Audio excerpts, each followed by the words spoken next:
You're right, Superman. The answer is being prepared for you at this very instant. We'll be back in a moment to find out about it, gang, so keep listening. Ever been to the Hall of Mirrors, gang? I'll bet that's one place you and your friends make a beeline for when a carnival hits town. And I don't blame you, because it's always a laugh riot to look in those trick mirrors and see the hilariously funny and weird shapes you and your friends take on.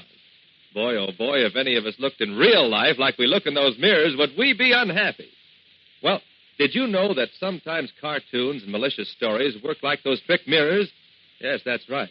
They give you a cockeyed, lopsided idea of what people are really like. How? Well, it's easy. For instance, an artist or a writer will picture a character of a particular racial or religious background with a mean face and a funny accent, and make him the villain of every story or cartoon.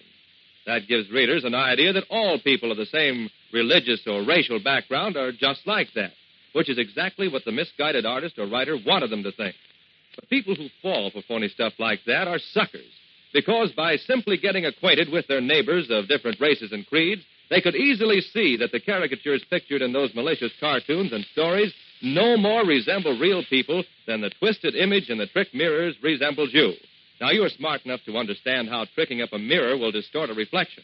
So you should be smart enough to see through the tricks that distort the real quality of Americans because of their race, religion, or national origin. Don't let anyone make a hall of mirrors out of your mind. Train yourself to see people clearly for what they really are.